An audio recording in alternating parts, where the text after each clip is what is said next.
Around the Ozarks is now on your FM radio. Listen to Around the Ozarks mornings with Grace Gooley as I spotlight local people, stories, and podcasts, all while playing the country legends of the 90s and the hit makers of the 2000s. It's on the Ozarks Best Country, 105.1 The Bull.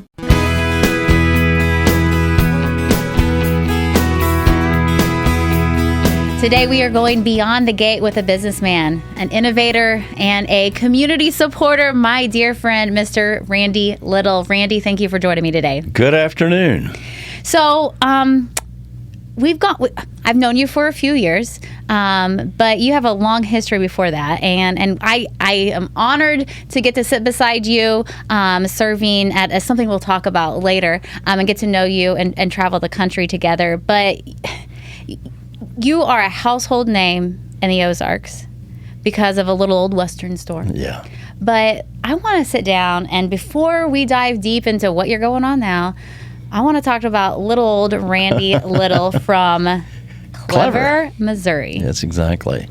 Yeah, I was raised on a dairy farm. I got up every morning at 4:45, and we went out and milked 80 to 100 head of cows. And that was our life. Ever since I can remember, that was my job, is to go out and either feed the cows or milk the cows and graduate up to where you was doing a new job and get on a tractor. And if you could reach it, pedals, you get to go to the field. That was my life. I enjoyed it. I thought the world was the best place we could possibly be. You know, we had Richard hosting cows, and we had land, and you were living the American dream. Yeah. I mean, the only thing I couldn't do is study. At Clever High, you didn't have to do too much, but you really need to do a little bit, So you lived in a world where Clever wasn't a suburb of Springfield. Clever, it was rural. We had 17 in my class. 17 in your graduating class. Yes. Any siblings? Yes, I had 2 older brothers and a younger sister. And one died during COVID, and the other one lives in Eldon. And I got a sister who graduated, lives in Rogersville, and taught Rogersville and Fordland for many years, and she's now retired. So it wasn't just a dairy farm, it was a family farm. It's a family farm. So take me through the day in the life of Randy Little on the farm. You did it all. What was your favorite job? Strangely enough, it was plowing. Oh, because you're in a tractor. On a tractor at nighttime. No lights. We didn't have cabs. You could actually see because of the muffler. The muffler was red. I loved to do that at nighttime, and I was always a achiever. I always wanted to please, and I wanted my dad to say, "Hey, I'm going to go plow tonight. I'll come in at midnight or whatever. Just get me up at 5, and we'll go milk." And I got a little extra work done, and I just enjoyed that. I enjoyed the cattle side. My brother was better on pedigrees. Mm-hmm. I was more into the training, the leading, the showing side of it. That's what I was going to bring up. We practiced a lot. I can't picture you showing a big old Holstein cow. Oh, yeah, I loved it. In fact, I won more showmanship classes, and we were very competitive, and because I learned very quickly from some really cool people and how to do it, and Dad always put me out there first. This is yours, do your best job, and I enjoyed it. It was slow walking, and white jeans, white shirt, and you got slobbered on just the first time you walked in a ring. Well, if you've ever been to a dairy show, you know what Randy's talking about. Yeah. I'm a beef girl, so I never wore white, and we didn't walk slow. We walked the pace of that animal. But I'm thinking about that tradition of those white jeans. Oh, yeah. It goes back forever. As far as I know. But why? I have no idea, but that was a big deal to be able to get a new pair of white jeans so you can go show. But we showed everywhere. We didn't stop. That's what I said. Where did showing take you? I don't know where it didn't take me. I mean, we from every state fair, Missouri, Ozark Empire Fair, Missouri State Fair, Oklahoma State Fair, Dallas State, Texas State Fair. We hauled a load to Phoenix, Arizona, to show out there. I mean, I've been about everywhere dragging trailers before I was even 16. We won't tell anybody. And so, Yeah, that was fun. So growing up on the farm, we showed also. But my dad always told me that showing cattle, the genetics we showed in the show ring were the genetics we wanted to put back in our herd. We didn't just raise show cattle. Was that the same on your farm? Same way. I mean, we had to improve. We had to buy better. You had to improve your herd to make sure all the lines. And my dad was very good at the cow side of the business, extremely well. My older brother was really good too. That wasn't my really strong. I didn't get to play that role as much as I'd like to. I knew all the pedigrees, but it really didn't. It wasn't my main focus. Mine was the secondary: getting the cattle ready, getting to A to B, make them prepared, and make them win. That was my. I guess that's where I got dumped to, but it was fun. Well, I think it was your strengths and what your family saw in you and what you could thrive at. Exactly. So, what led you out of the dairy industry? Well, actually, I got accepted at Mizzou and went up there, and I enjoyed it a bunch. And my big first break was, I guess I was very fortunate because all my roommates were always graduates, college graduates. And that threw me to a different level. So you know the professors on a different level than you do as a freshman or sophomore. And so I'm out there hanging with these guys, and everybody You were already building that network for yourself. Yes. And they always had their little offices in Echoes Hall upstairs and doing graduate work. And so I figured out how I could get a little office too. So I got to know him. And this guy, Dr. Stephen Whitted was my advisor. And he had someone in doing an interview for graduate students to work for a company called Associated Milk Producers Incorporated, AMPI, out of San Antonio. And I happened to walk in, and he yelled at me, and I went in there and did an interview with him. Not really an interview, it was just a casual conversation, and I got a letter of a job offer in the mail. You impressed him somehow. I did somehow, and I don't know why. And so I got a job offer, and it's the best job. And I was their whiz kid. You in hadn't marketing. graduated. I hadn't graduated College yet. No. Okay. It's my going to my senior year. I dropped out. Didn't drop out. I did the summer. Went down there and it was really fun. Nixon was president. Connally was governor, and it has a deal called the Milk Deal. And we were part of that process. I was only allowed to fly first class on Braniff Airline, if anybody remembers that. Well, I've never heard of that. Oh, yeah, it goes way back. And I had an office or an apartment in San Antonio, Texas. And I think that I was there maybe 3 or 4 nights per month. Yeah. Because they had me traveling everywhere. I at that time, I rented 2 707 jets that we leased to haul all of our people to Minneapolis for an annual meeting. We went around and picked everybody up, and we did this. You were a high roller before you knew what high roller was. I rented every room in Minneapolis. We hired Victor Borghi. The guy had to have 2 identical pianos before he would play. Okay, I don't know who he is. You got to Google him sometime. Okay. He's old. You got to remember you asked me when I started here. I know. So it goes way back. So the people might go look at, how would you even know this guy? We're going to be Googling him. Yeah, and it was really fun, but it was hard to deal with, especially when I was a young guy. And we did a great job. And I got back, and we finished. Got into school late, probably about 2 months late.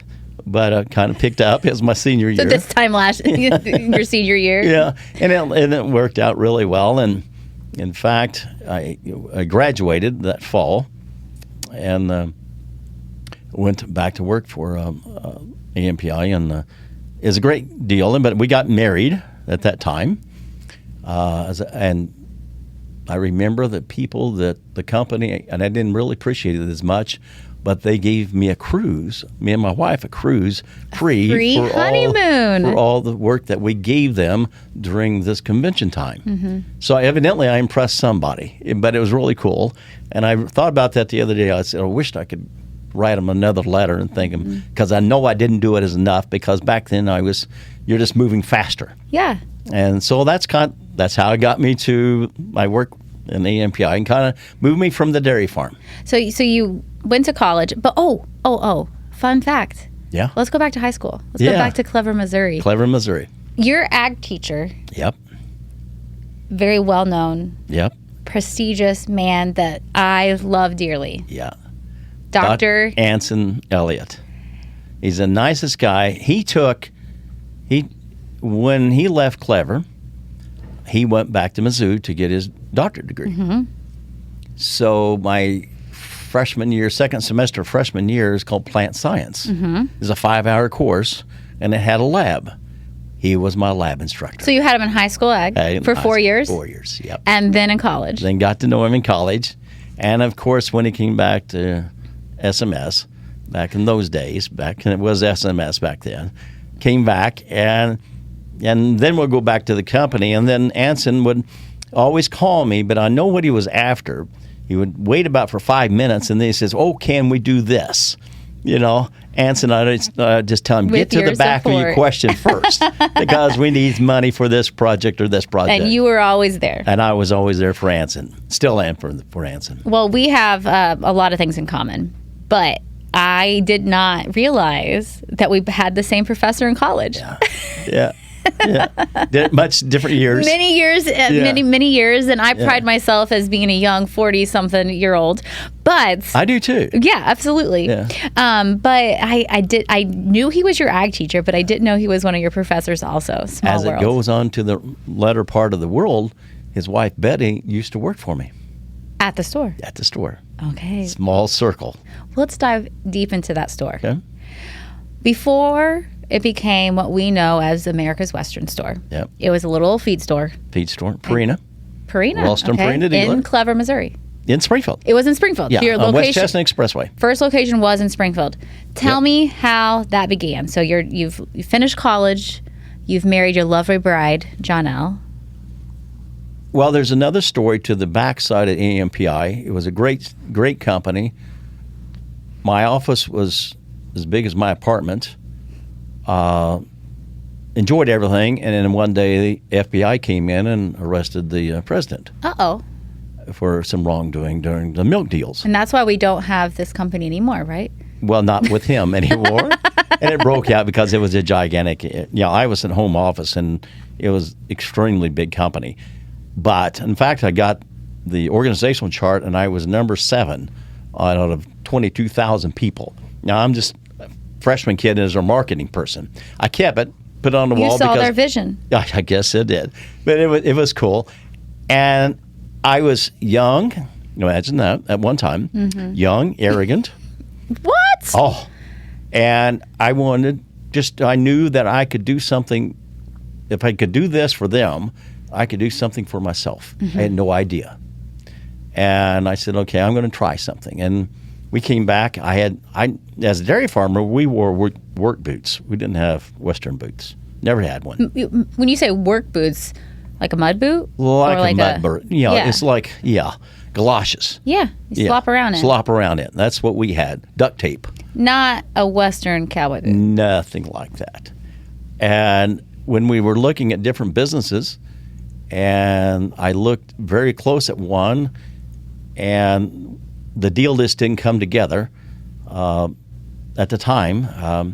And I said, obviously, I had to have a lot of financing. So we went over and we started Preferred Farmers Incorporated. Mm-hmm. We started it in 1975. There were 4 of us. I think I put in $2,000, and everybody put in $1,000, and that's how it started. We had a table, 8-foot table, and 2 chairs when we started PFI. Preferred Farmers Incorporated. Exactly. Did you originally call it PFI, or was it the beginning? No, was it Preferred Farmers Incorporated? It was always Preferred Farmers. And then, as years went by, we knocked out another wall, and that's when we bought the Western store part of PFI, the feed store. So your first product you sold? It was Ralston Purina Feed. Purina Feed. Mm-hmm. And we became the largest Purina dealer in the area. Mm-hmm. Did it pretty quick and went to their big programs in Hawaii. They sent us around, and it was great. And we bought the Kool-Aid on Purina. Mm-hmm. But when I bought my first truck, I remember they came out and said, oh, we're going to put the banners on it. We'll put all the Purina banners on and everything else. And I said, guys, we're going to do something different. I bought the truck. I'm making the payments. It's going to have PFI on it. Preferred Farmers from beginning to end. That's when our branding started. And then Purina taught me a lot back in the day when they were in St. Louis, and got to know them well. And we were a big dealer. That all their home office came out. We did promotions. We did goofy promotions. One of the biggest ones we ever did is at Exotic Animal Paradise. For about 6 months, I went around, and all of our customers, we called a bucko. We gave you $1 for every dollar that you spend with us. Okay. So if you're buying a load of feed, that's $2,000. Okay. So we went around and accumulated a lot of product that we could, put in a tent and auction off. But you had to bring your bucko dollars. But we took only pictures. Purchase with those. Okay. But we went out and took pics of every customer we had, not in a posed frame. Some of them were breeding cattle, artificial. Some of them were just waking up at the breakfast table. Some of them were driving the pickup. Some were behind the pickup kicking off hay. And everybody, we made a big tent, and everybody loves to see yourself.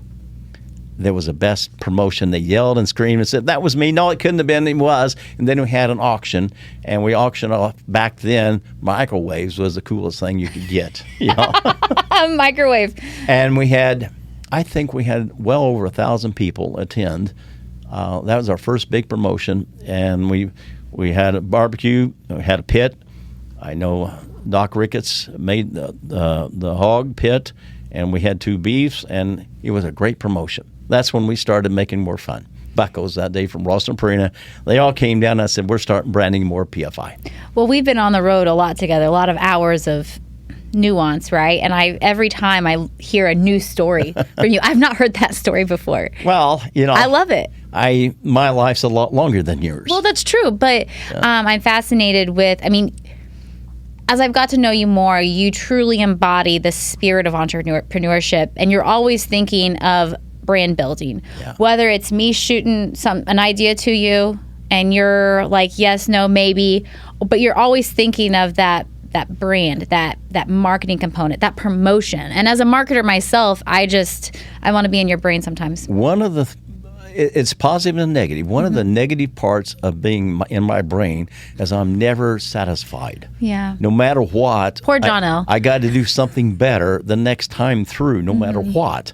No matter how great it was, you got to stop and say, okay, how can I do better?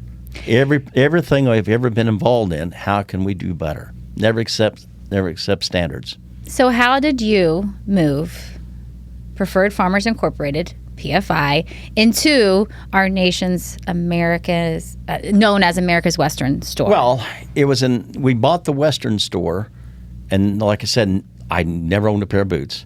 I borrowed 100% of the money to buy the Western store, and I bought it from a local guy here in town, and that's the location? On 2743 West Chestnut Expressway, where it was at the beginning. And the Western store was attached. I bought the inventory, and I remember how much it was.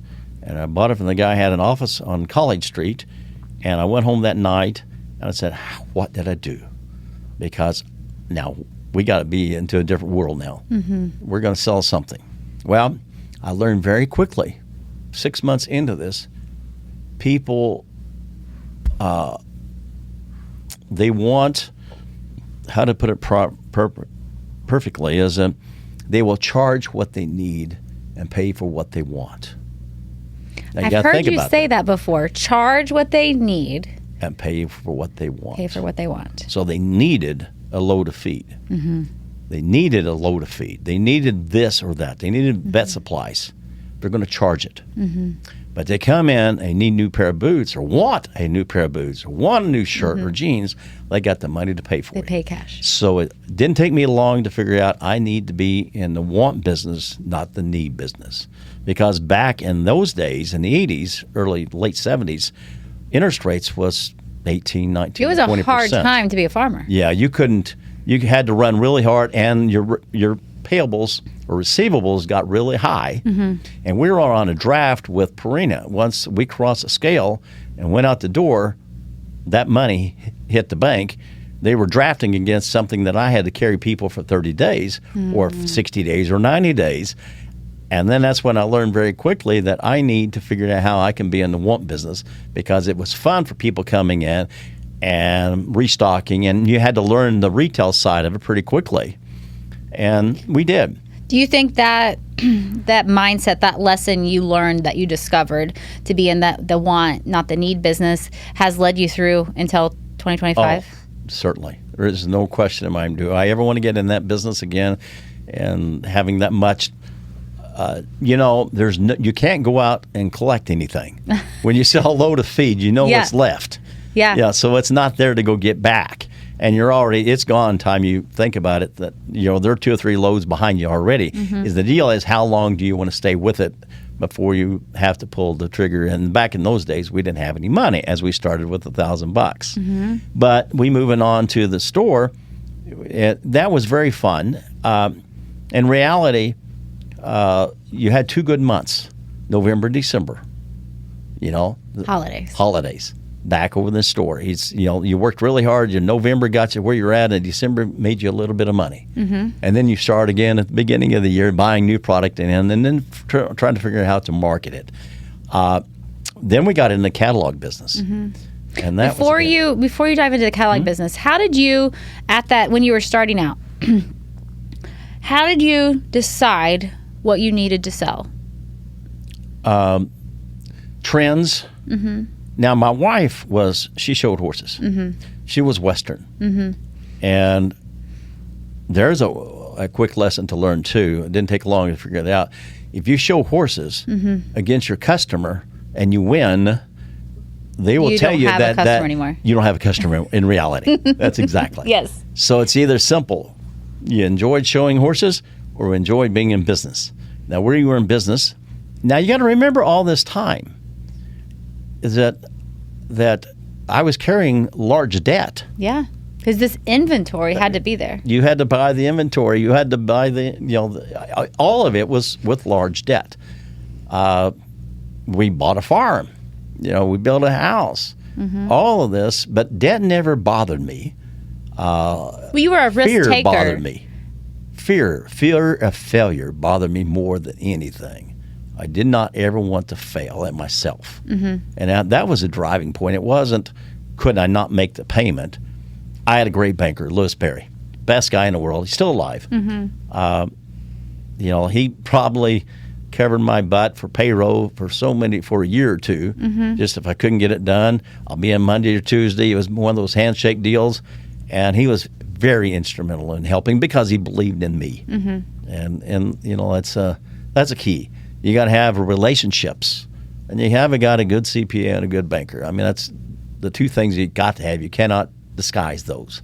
Well, you're an expert in what your business is. You can't expect to be an expert in all those other avenues. You have to create a team to have a successful business. Yeah, and really, one of the quick story on that one, because we bought a lot of straw hats and didn't sell them that much a year. So I said, okay, we're going to keep them for next year because you wanted an inventory because it counted as inventory. Wrong. If it didn't sell the first year, you'll learn very quickly. Get rid of it. It's a dog. Write it off. Okay. Is that where the tent sale started? It gets there. Okay. You're a long way from there. Okay. Yeah. Okay. I won't jump. I want to go in chronological order because it's fascinating. Catalog was next. So how many years in did you decide to do the catalog? We started, I'm trying to think what year it started. Maybe mid-'80s. It was mid-'80s. The first catalog we mailed, we did 64,000 catalogs. We licked those stamps on 64,000. Made a party that night for all the employees. You watched Seinfeld? I know I was going down that. Yeah. I can't help but think about that episode. We did that, and we got down about 4 o'clock in the morning, took everybody to breakfast, and went down and mailed them all night long. And we thought we conquered the world because at my goofy mind, I thought, I sold everybody in Springfield all the boots I can, so they got to expand this puppy. So we expanded it, and then realized that we're still a lot of growth. At the end of the day, I guess it was 90, what year was it? 97 maybe. I think it was 97. Anyway, that's when we switched to the web. I had a guy wanted me out of the catalog business. I was being too much of a competitor to him. Sure. And he called me and he said, I want you out, and this is what I want to pay you. And at the time, we were mailing 8 million catalogs. So 6,400 year one. 64,000. Sorry, 64,000 in year one, and then 10 years later or so. 10 years later, we was mailing 8 million. We had our own zip code. We had our own distribution center. I mean, we were kicking out and making big names at that time. Now, you're going to buy a year. You got to put together a great team of not only designers, but creators and copy people and photography and everything set up to be, because you got to be a year ahead. Well, you're setting the trends. Yes. For the Western basically, clothing. we did. We bought enough to create their own demand. And you got to be right. You know, it's I can tell you stories of when we weren't right, but you learn from those. But yeah, we learned very quickly. You don't buy white from India. You know, it just doesn't come out white shirts. You know, there's different things. But anyway, it was all fun. But we got to the point where that you're out a year in advance. You've got to create, write, shoot, and you're dropping your catalog in July for fall. So it means you had to be a year ahead of everything bought and received, and here you're ahead no matter what before retail. And you're trying to make retail work at the same time. So we were putting in a lot of hours. Enjoyed the crap out of it, and it expanded 8 million catalogs. But fortunately, I had someone, and at the time, web was coming in. And of course. The deal is, in reality, even today, if you have a 3 to 3.5% return on catalog, that means 97% of those papers are going to go to waste. Your copy, ink, people, labor, all that for 3%. And then here comes the web. That's margins. Margins. Yeah. And so, and you can predict, we had a great team. We can predict, once we mailed the catalog, we can predict what our sales were going to be for that full catalog in the first 7 days. Every item. They call in an order? Oh, yeah. Call in orders. We have a call center? We had 40 people working on phones. You know, it's back in the day. Unheard of. It was. And we had a great group of people. And we were going pretty fast, you know, for not knowing retail. You had to learn retail as you go. Well, you say you didn't know it, but you did. You didn't know at the very beginning, but you figured it out, and you created. Yeah. Basically, what I did in catalog, I went and hired the best guy in the catalog industry and made him live with me. And I told him I'm going to hire him as a consultant until I pick his brain dry. And we're going to work from morning till night. I remember he drank some cheap beer at nighttime. I don't know what it was. And he actually stayed with us. Literally lived with you. Yes. And the kids were little, and everybody's tiptoeing around. Chet Anderson is a great guy, but he literally came in and he lived with us for a full year almost. And I picked his brain dry, but he was the smartest guy in catalog. Second, my best next one was as a guy that ran the Sears catalog, and George Molson, and we were at Denver Airport, and we were going up the escalator and going up to different floors, and I tried conversation to hire him. He says, I don't know that you can afford me. And I said, I don't know that I can't. So let's talk sometime. Well, we left it alone, and then they shut down the Sears catalog. Guess what? He needed a job. He needed a job. So for 30 years after that, I hired him, and he lived in Wheaton, Illinois, and he drove back and forth from Wheaton, Illinois, just outside of Chicago. George Molson, and he was my main person for inventory control, did a tremendous, and projections, and he did a great job, and I talked to him last week. What were some of those key lessons that you took away from his knowledge? Oh, do the math. Seems simple, but it's not. And I even had the biggest thing, and I even put it on the wall. And my buyers used to really cringe. The creative people that I had, do the math. Will it work? Will this, as it goes through, all the processes, from the time you get it to the time of the end, is it profitable? Do the math. If you can make the math work, then we might talk further. But it was really, coming from me, that was a hard thing for me to understand. And to be profitable and to continue growth, next biggest thing is growth consumes cash. It just does. In any business that you're in, no matter what you're growing, growth consumes cash. And we all want to grow, no, whatever it is. And it consumes a lot of cash. So how did you manage that growth? By having a great banker and a great CPA. Good advisors. I started with a firm here in town, KPM. And really, as Harry Kirkpatrick of the K was the first one. And I've stayed with the firm forever. And,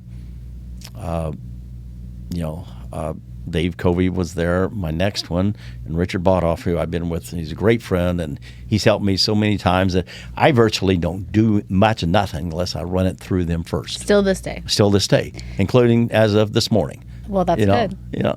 So, okay, so we've gone through feed store, Western clothing store, catalog to online. Yeah. But let's talk about the evolution of why we moved. The growth, like what created that? What promotion? What kicked it off to actually physically be in the building? Well, you got to remember, back in the day on Chestnut Expressway is not the best part of town. No. For a feed store, sure. Actually, for a feed store, it's okay, but for a Western store, it wasn't. The sidewalks rode up. It was a crime-ridden area. We were even still on sewer. It wasn't even hooked to the city. So we had everything wrong about a retail store. We had it. It no air conditioning. It wasn't sexy at all. So I just said, okay, that was Lee McLean back in the day, owned all that property out there. And we just began talking and went over there, and back in the day they had CADs. So I said, if you're going 70 miles an hour, where in the woods out here do we want to place this building? And we did. In the woods. In the woods. It was all, you couldn't drive.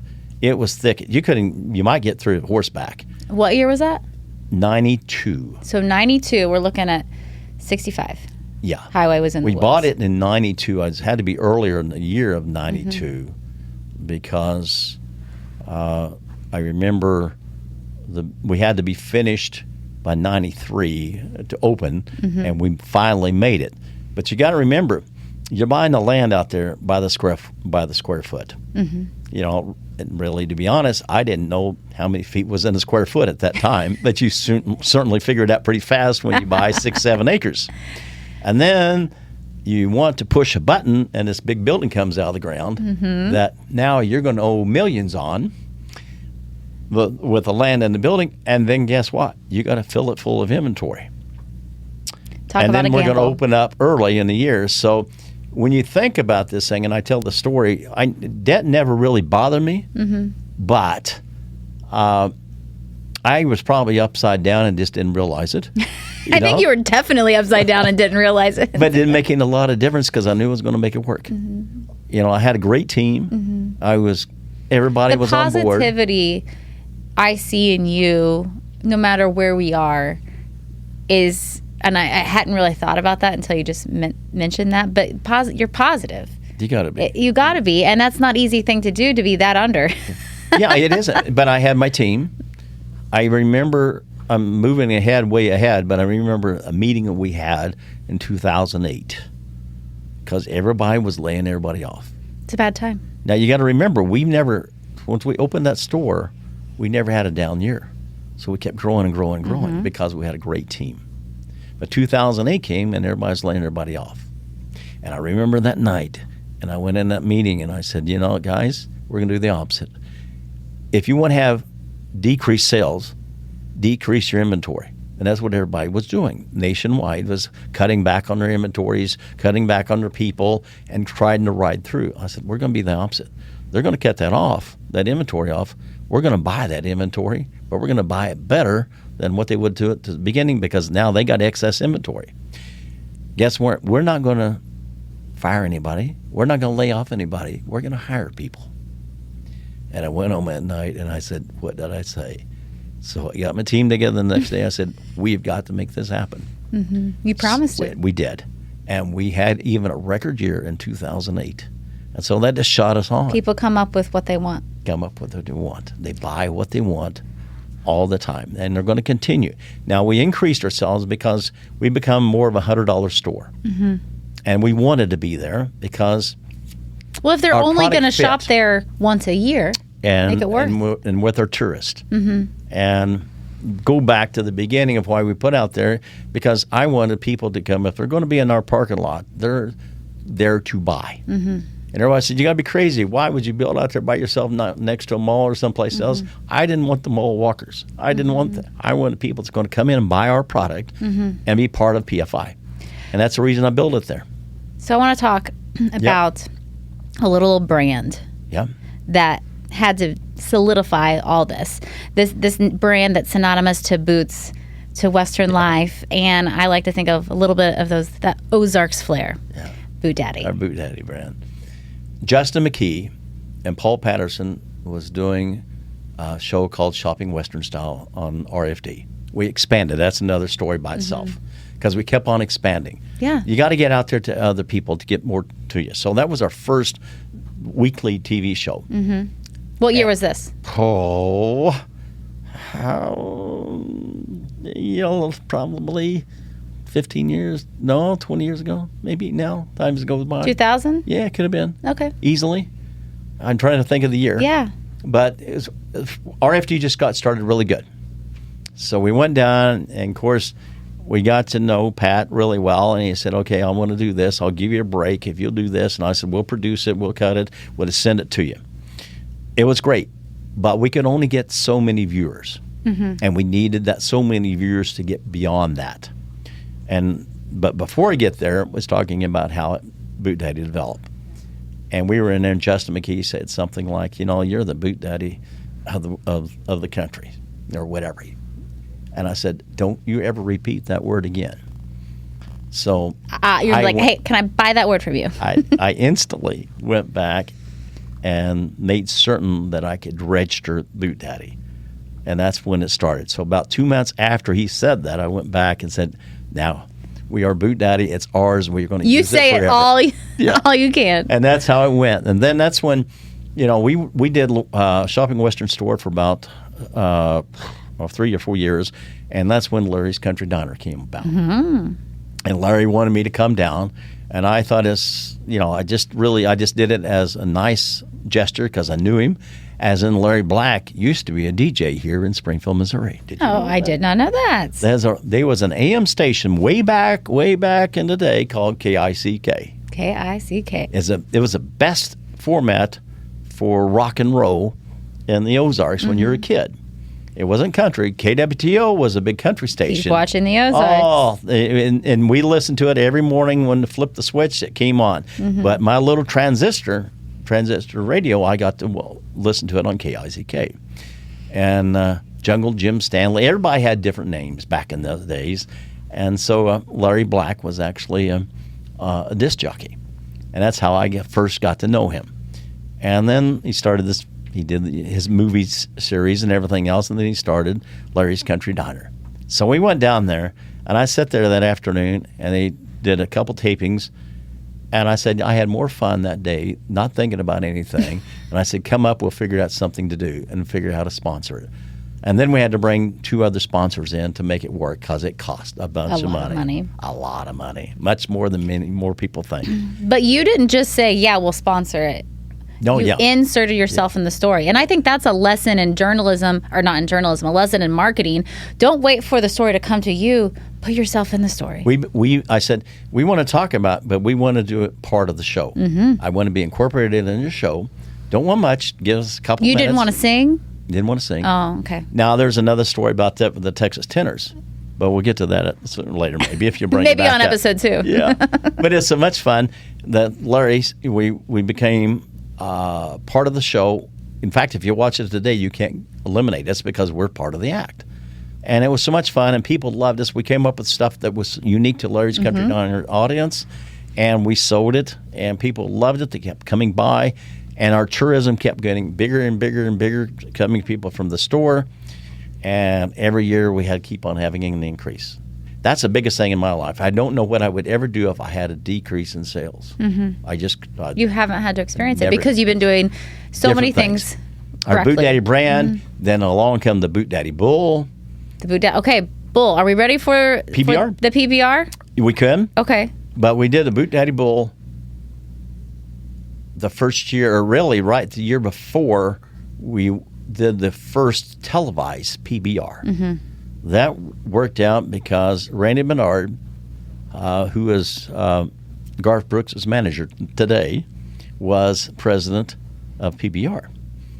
And I said, I want to try this. He said, well, it's a small town, you can't. And they built a queue. And I said, okay. And we just got to know each other well. And he says, okay, let's go partners on the first one. That's the first PBR in Springfield, in Missouri. Springfield, televised PBR. Okay. We did some touring pros in Hammond Student Center, and there was fun projects, and we hung a pickup in the air and filled it full of slop and had 3 keys in it, and people had to dive in it. Whoever got the key to start it got to win the pickup. I'm goofy, crazy, stuff like that. But it worked. It worked. There's stories like that. But anyway, going back to Randy Bernard, we started the PBR, and he said, if it'll work, I said, you don't have to partner with me. I'll eat the loss if there's a loss. I said, I just want the commitment that we can do it. We got it. We did it. And we became extremely successful to where the point that we were standing there, and is a weak moment in time. He says, we got to go from 2 days to 3 days. And there's only 2 other places that, other than the finals and another place had 3-day events. I said, okay, I'll try. But as a weak moment, I said, it's hard to do Friday, Saturday, Sunday. Absolutely. It's hard. You can do 2 of the 3, but now you got another, because these tickets were expensive. Yeah. $100 tickets. And we had so much fun with it that we became doing national stuff. But it really goes back to the Bull. And one of the PBRs, our Bull, is that we did it for breast cancer, the Ozarks, and we painted that bull pink because we did it as whoever won got a chance to ride for $10,000 on BootDaddy, the Bull. And luckily, BootDaddy, the Bull, won most of the time. I think we had to pay one time. But we paid. You had a lot of faith in that bull. Well, and he was a great bull. And of course, he got to go to finals and following to every place else. But really, the key to growth was keep on changing the PBR openings, making them so unique that people remembered it for the next year. So we did 2 or 3 of them, but probably our biggest one that we started is when we wanted Governor Greitens to come down, but knowing him, that we couldn't get him to come down just to say a few words because that wasn't his personality. Got to make an entrance. So we went up, set an appointment with him, and I remember Whitney Grove and I went up, sat in his office, and they said, we're going to make this a wow factor. What is going to make you come back down? So we began talking. Do you want to get on a bull? Not really.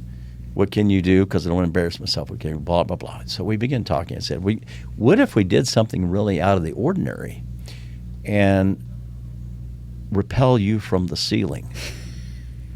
And he thinks you're crazy. And I was there that night. It was fascinating. And I could see him doing that. And it was so much fun that we got him to come down, and his crew wouldn't follow him out on the beam because he had to go across a black beam, in the lights on, cross over another beam, get to the rope and rappel.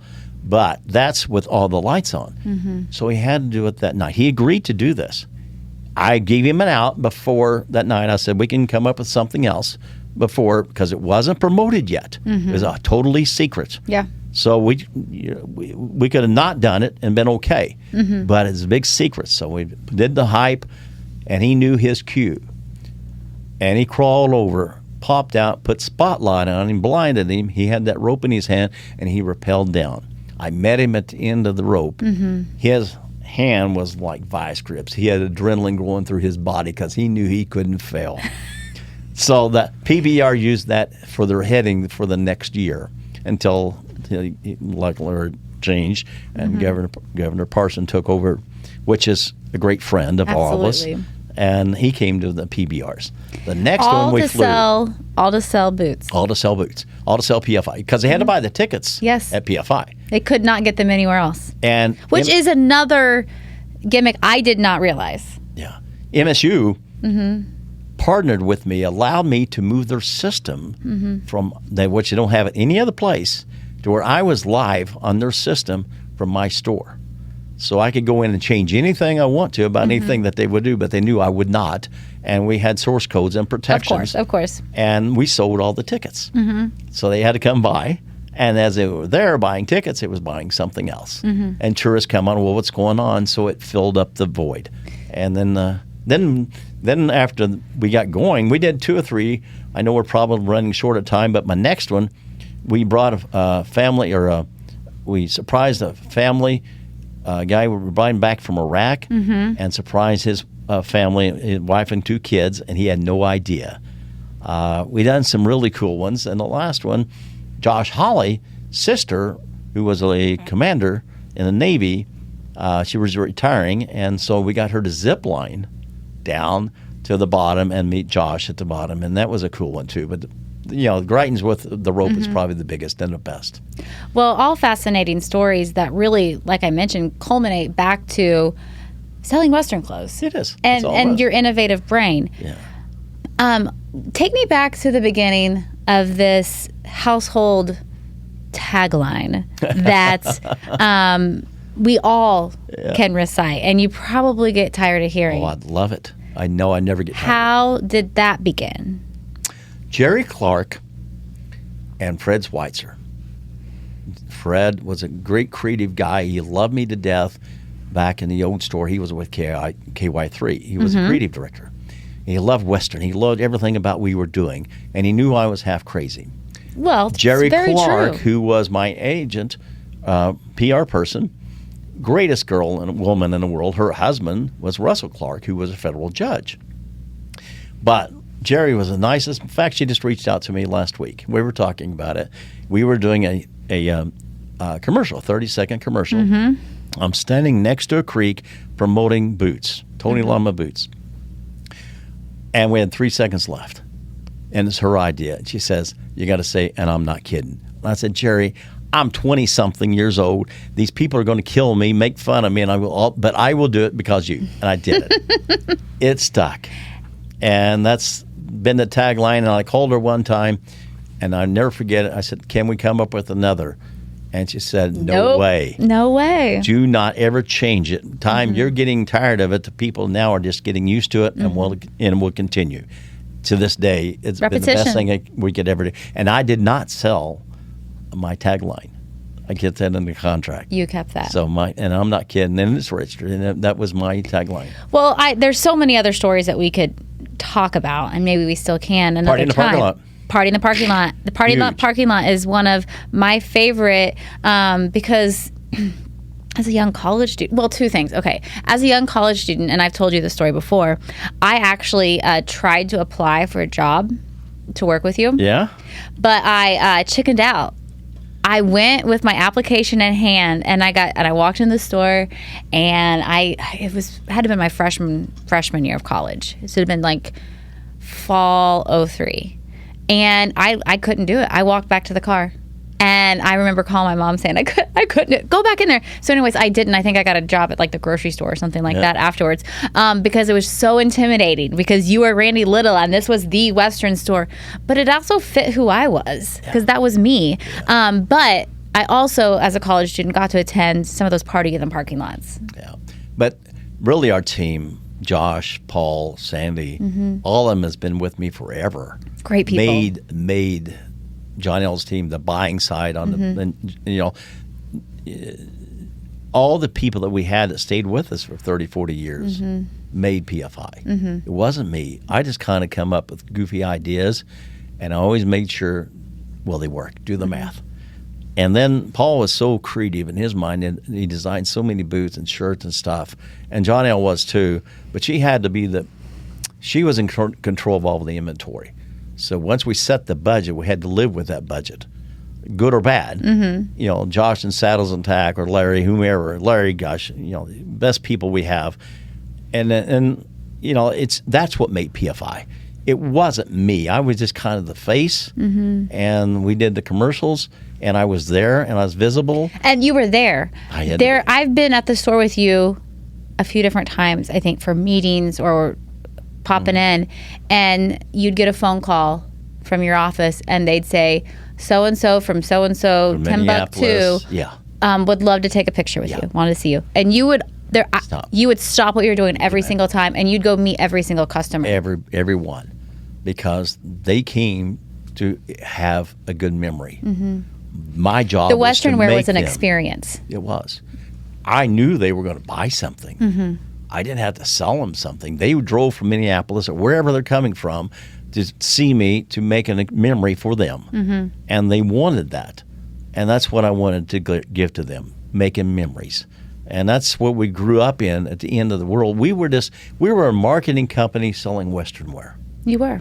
And that's how we developed. And we wanted to stay ahead of the curve so far in advance of all the product we did and buy uniqueness. And then, of course, we did the hoodies. And, when... What, spend $50, spend $100? You spend $50. Get a hoodie for $10. Yep. Well, I have a few of those in my house still. It was so easy because we're in a $100 store. So it wasn't a question of whether they're going to spend $50. They spend $100 already. I just use $50 as an easier thing, and you can spend it and you get a BootDaddy hoodie for $10. And we went through about 240,000 of them in one store. In how many years? 3 years. 2.5 years. 2.5 years, 350,000 hoodies. Yes. Yeah. That they paid $10 for, and they walk-in billboards. Walking billboards. Marketing. Fun. They wanted to. When did you know that you were ready to retire? I didn't. I had no intentions of retiring. I don't use the word. I'm never going to retire. That's why I cringe at the word retire, because you're busier now than ever. When did you decide, hey, I think it's time to sell? I didn't. They just called. We were doing a benefit for Good Samaritan Boys Ranch and Protect the Harvest. We grossed $320,000 that night. $320,000. The governor was there. Forrest Lucas was there. We fed everybody a big steak dinner. We'd have everybody in town there. And we netted $305,000 for the group. That's another thing we did. We did so many benefits that people don't know what we did. But you gave back. We gave back to the community all the time. We never kept a penny of our labor, every design, everything we created for that. We divided among those two, and every year we took our non-for-profit down to zero. We didn't keep money back for administrative or anything else. It went down to zero. So when we started every day, that afternoon I got a call, and the guy said, I thought it was another headhunter. He says, no, you need to check your email. And I went out and I looked at it, and that night I did it subliminally. I said, guys, this is my last one. This is when you're at the benefit, you're at the mic. Yeah. Hundreds of September people. 23rd. John L. didn't know? John L. didn't know. Your kids didn't know? Kids did not know. No one knew. I read it myself, and I just said, and it was a good lead because you could say, well, we'll never do another one because we can't ever top this. Sure. That was so huge amount for Springfield, Missouri. Just gigantic. And getting all the product and everything, and it worked perfectly, but it took planning for that took a lot. It was a BootDaddy Bash. That's what it was called. And so we had fun with that. And, of course, we invited a lot of people from out of town, from different states that showed up for it. And it turned out really good. But it was that day, and then 30 days later, literally 30 days later, 2 businesses, 2 different buildings, 2 inventories, land being surveyed, everything was done in 30 days. All the attorneys said it will take you 90 to 120. I didn't care because we were going into holiday season. I already had X millions already bought to go into holiday season, or either here or on the way here, or my spring, which starts in December 26th. So it went that fast, and no one said it could ever happen. But anyway, it did. It did. It did. And you find yourself as a consultant, but the consultant means get the heck out of here, Well, I know in traveling with you, why have we got to know each other? You were good supporters of the old TV show. You were good friends of Missouri State. You were great friends with my dad. But most recently, we've got to serve on the Missouri State Fair Commission, both appointed by Governor Mike Parson. And we serve the greater good of Missouri agriculture through the fairs and festivals and exposition of youth livestock, of open livestock, and highlight of agricultural education. And we could have a whole talk about that. But you have your foot in so many arenas. Oh, literally, no pun intended. But we've got a lot. You've got a lot of things going on. But the number one thing you're doing right now is giving back with all your knowledge and skill and your network of people, those resources, to not just Southwest Missouri, but the state as a whole, and in particular Missouri agriculture. I'm very big in Missouri agriculture, but I also try to back up what. I never ask anybody to do something that I haven't done. So when we go out here and we try to find key people that want to be big supporters of ag and the dollars that we're expecting, I do the same thing.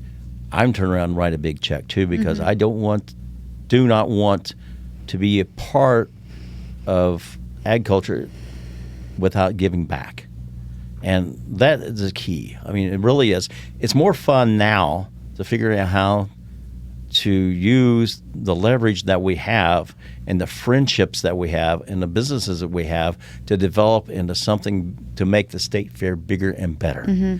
We've had an opportunity through COVID money to be able to grow and acquire 200 more acres at the state fair.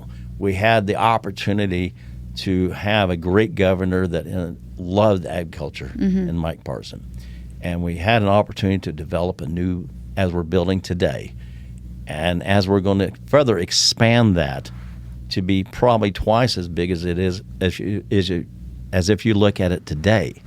And Governor Kehoe is a big supporter of agriculture too, just into a different way. I'm a very agriculture person. My roots go back to agriculture, and I want to give back to agriculture as much as I can, and to kids. We got to get You've back to never said no to the kids. Never said no to the kids, especially kids that can't. If kids can get a job, I always like the kids that can't, the handicapped kids, the parents that struggle worse than you and I, because we've been very gifted. And I've been extremely blessed in life. Even though I worked hard, I've been very blessed, and I want to make sure I give back. I don't... And that's what we do at the berry farm. And that is it. Going back to, so you think about giving back. Well, you got your feet deep in Branson with Adventure Seekers, and then in the former ROTTV theater there, you are a berry farmer. You're experts in growing blueberries and strawberries, and you're going to be heading home because it's going to get cold soon. You've got to drain those water lines. But and plus, we farm about 1,000 acres. Yeah, you actually have cows. You're a real farmer, and everybody. And that is probably what our listener group probably doesn't fully understand. They think of you as this successful entrepreneur that lives in town. But Randy does not live in town, and Randy is a tried and true farmer. I am. This red face doesn't happen because I'm not out in the sun a lot. You drink a lot of iced tea. Green tea. I've never seen you without this cup. It's the same one. I think it's been around the block. Yeah. And it was a sample, by the way.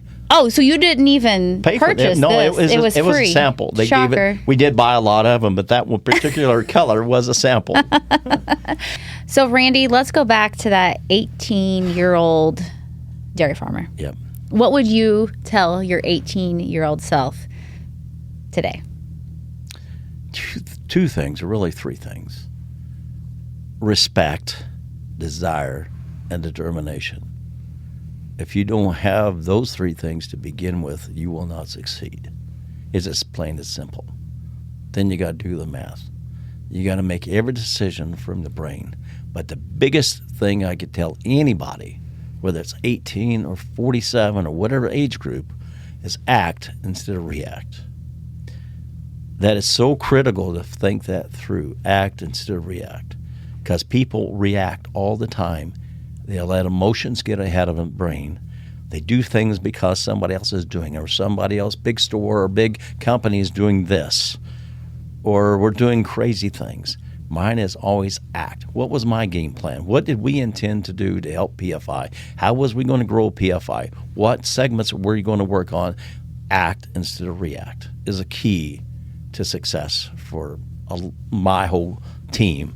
We all put it on the wall. I gave it to my grandkids going to college. If you got to have a plan, act instead of react. It's very critical when you think it through. As you mentor young people in the industry, in the ag business industry, I consider myself one of your mentees. I am always seeking advice and listening. Well, how about when you guys came over from the A-Lot? A-Lot. That was fun. Yes. So Missouri Ag Leaders of Tomorrow, we came, it was 2015. You came 2 or 3 times. Yeah, but I enjoyed it because you guys wanted to learn. Yes, we would sit back, and I remember, sitting back and hearing your story and how, and I knew of you, but everybody does. You got to challenge yourself, and I always did it to A-Lot kids. Do you have the desire? Do you have the preparation? Do you want to be in business for yourself? Then once you answer those questions, then you can be there and do the rest. But it's making a major commitment. You've got to give up every Saturday of your life to be in business because they want to see you. You need to be there. Are you committed to do that? And you were. First one. I was, but I'm asking to the class of A-Lot, which had a lot of cool people in it. And I love doing that because they wanted to be someplace other than an ordinary job. Yeah. They did. One of the other things that I've watched you do, I've seen it witness it in person, is you ask very good questions. Questions, whether it's that wow factor that you mentioned in your own business. We laugh and joke at the state fair, you're the wow factor. What's Randy's wow factor this year? But you've asked strategic questions that have allowed me to think more critically about whatever that topic is. And I think that's when I'm on a board or on a committee or planning something or just in my own career and life and family, I'm like, what questions do I need to be asking? Yeah. And so that's one thing that I've recently learned from you. Well, age. We got a good gap between you and I. Just and you're gaining.